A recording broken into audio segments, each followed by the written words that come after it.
Gerad, start out with the Garrett Green package. And what you see that you liked out of that? Are there things that you can expand upon that he can do more of? What you think? Sure. I think, as a staff, we're all you're just finding ways to keep on finding ways for our guys to gain yards, gain confidence, and keep finding ways to improve it. So what Gerad has done is just allowed us to have a different way to attack people. So I think you'll definitely see the growth without going into detail what that'll be. But there'll be growth in it. It changes who we are and allows us to be different in the way we need to be at that position. I think it complements us very well in using a two-quarterback package. So it's been good for us, and it'll be something we'll have to grow upon as people begin to game plan for it. So we'll grow with it as well and try to stay in front of it. Along those lines, there's a situational value to having what Jarrett does well and what Garrett does well. But from a game planning perspective, occupying the time to have to prepare for both of those guys, is there value in that as well? I think there is. So then the discussion would be then, John, that we're doing what some defenses do when they become multiple, right? If we have to prepare for multiple fronts, right, or movement and those things. Well, now they're having to spend some time on some things too. So I think there is great merit in it. We do as a staff, and as long as we don't get outside of his wheelhouse, it allows us to do some things that again, and what you said, situationally, if we execute at the end of the football game last week, you saw that would have been really well for us to find an extra hat and do some things. And if we get that execution stepped up, it's going to allow us to maybe finish that game in 4 minutes instead of making it so we were helping with TV ratings. You only have so much time. This isn't the NFL. You only got so much time to prepare. So, you know what I mean? You can only, what do you pick and choose what you do? You have to be careful. It's like we've said in past weeks, I think it's important for us to make our plays work. And like anything, we're sitting here as coaches and players. We're all trying to do our best, put our best foot forward, to put our guys in the best position to be successful, but also then be able to run our offense, do the things our guys know how to do, the things that they have worked tirelessly on to improve from January till now. So it's a careful balance of the two. And we're managing that, but we've got to continue to keep our foot on the gas, too, to make sure our guys grow the right way and push them to find space in our run game and pass game. Your run game showed much better numbers. What'd you think of your offensive line? What were their improvements? Yeah, you know what?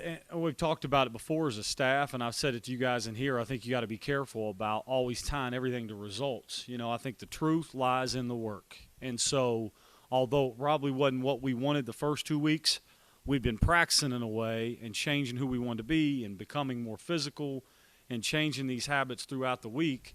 So our best two practices last week were on Tuesday and Wednesday. Our most physical practices were Tuesday and Wednesday. So is it a result of that work that pops the second play of the game? You don't know, but it gives us the best chance. You know what I mean? So those stats, if that run doesn't happen, some would say, well, you didn't have those yards. I love that in sports, right? Or you wouldn't hit that. Well, we did. You know what I mean? Those things, they have to happen that got the game going for us. And we're becoming an explosive offense, in my opinion, in our opinions, and having the 20-play drives or the 20-play plays, whether it be run or pass, are important to being explosive as an offense. It's a direct correlation to scoring points in a drive. We've got to continue to find those ways and then sustain them. But the work is certainly correlated through the week's practice last week, and we're going to have to do it again. It's like I told the guys on Monday morning, to sustain this, we're going to have to do it again. And we're going to come back here next week and talk about the fact that we need to do it again. And the truth lies in the work of it all. Is it tougher to call plays when you got a big lead and you're reducing the game and there's a limited amount of possessions left? Is it tougher to do that sometimes? It's a good question. As me and Neil do this thing together, and as you do that, you certainly can't help. I think all of us that know and have been through it all, you certainly couldn't help to feel the pulse of that game, right? So if we finish that sucker and finish the play at halftime coming right out of the half, and you go to 31, I think everybody can do that math and look up there and feel really good about where it is and not be greedy, right? And when we didn't finish that one, then we stalled out a little bit and kind of then got into a place where we hurt ourselves with the ball security. It flipped a little bit on us in the fourth quarter. So it gets tricky. You can't, it's giving you an honest answer of there's things you still got to do to be aggressive, but at the same time, there's a smart element of this thing to make sure we get out of here and do what everybody wanted, which was win a huge rivalry game and let our guys sing the song. In the entire Oklahoma series between these two teams, only one game, I think, the winning team didn't score 45 points. What's it like to go into a game thinking you might have to score 45 or more? How about that? Yeah. Didn't win. Well, we know certainly what we're flying out to go do. We know that they've scored a high level of points and put up a ton of production. That side will let the defense and Jordan, those guys, worry about. On our side of things, we know we've got a job to do to keep ourselves in the game to where we find a way to score one more than them. So, huge deal. It's a great challenge for us as a full football team.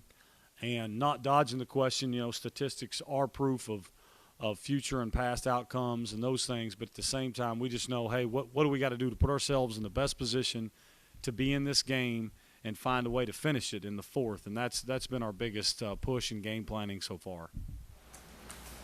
What effect does not playing them last year have on this week, if any, with your game plan? You know what? I would like to say I don't think that much, just in respect as we did. We had 2 weeks to game plan, just as they did for us. We game planned for 2 weeks, so they've got a good feel for us, I'm sure, from their work they'd put in at the end of the year, and so do we in our work and the stuff that we saved as well. So you still got a week and then another week after the postponed one to game plan. So although you didn't get to go out there and do it, you still game plan for it. So it helped us as coaches maybe as a starting point. And then, of course, every year is different. So much has changed, and we have to adapt to that as well. Gerad, Bill said that had to score more touchdowns in the red zone. And I was thinking of that possession at the end of the first half. You probably think it had 3 good plays out of, but just circumstances, the snap, the time to blitz perfect. Could that have been different outcomes? And then, as you mentioned, statistics can deceive a little bit. Does that frustrate you when you think about how it could have been, it should have been, it would have been? That one does. Like that 3-play set in my mind. You know what I mean? Like I think that 3-play set bothers you. And then of course you always want to score more touchdowns, like Coach Brown said. And of course then you're skewed by that's again you can't tie it all to results. What happened in our low percentage 2 in game 2? We had 2 fumbles when we had our young guys out there that affected our red zone percentage. So not always does it tell the truth. But at the same time, man, we needed to finish that one and not kick the field goal and get that thing finished. And we've got to push our guys to make sure we're thinking of a scoring mentality of touchdowns rather than field goals. That's a 4-point swing. That sequence mean anything moving forward? Because the snap is kind of a rare thing, and I don't know what happened on that blitz, but that's not an every down occurrence. Does it have value for moving forward? Do you just throw that aside, or do you keep those plays, cross them out, moving forward? Yeah, I mean, there's some that you specialize to put in specific looks that they had for us, and then some we've got to keep as I said earlier, they're plays that we have to make work and stuff that we hang our hat on. So it's a little bit of both. Some you push away and let go, and some you just chalk up to, we've got to be better type plays and make them work. Curious, your philosophy, and this is just a general question. It seems a little counterintuitive. This is modern football. You get to the goal line, you're first and goal with the 2, and you're in a shotgun. So you're really first in, 4 or 5 where you line up? Isn't that a little counterintuitive to be in the gun all the time? I know it hurt Virginia Tech in the game Saturday. That's all they were in the gun. Yeah, it affected it, and it's also a reason why outside of our season growth was to be under center more. You saw us get under center and run and be very effective in the run game, especially Saturday. So, and then you put together this game plan and feel good about it, and things don't go that way. It'll make you go back and forth on it, right? Are there merits to being under center at that point when you get the ball to the 2-yard line and punch it through and be right up there hovered? Of course there are. Is there merit in sticking to the plays we game plan and the things we do more than being under center?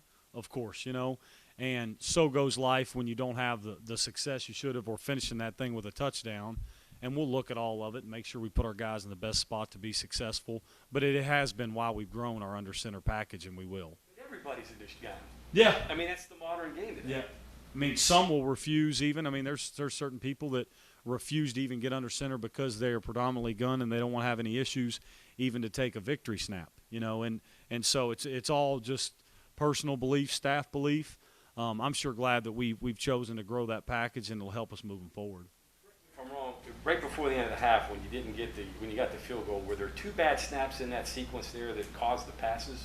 Well, there was one. The first one there certainly was that affected it. So we essentially just had to take care of the ball, get it away. Yeah.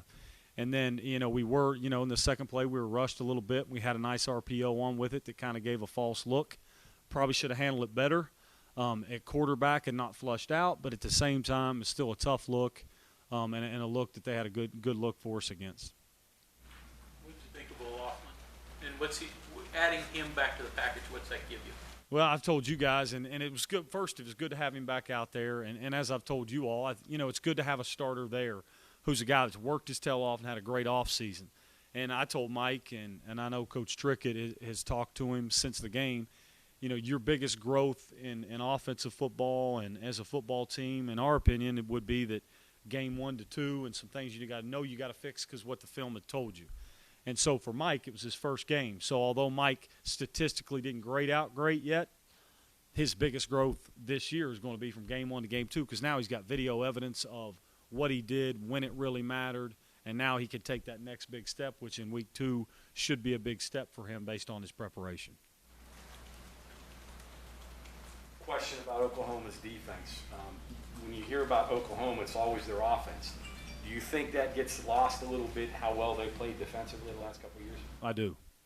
They're they do a great job. They've done a great job recruiting personnel. They're disruptive up front in all ways you could be disruptive.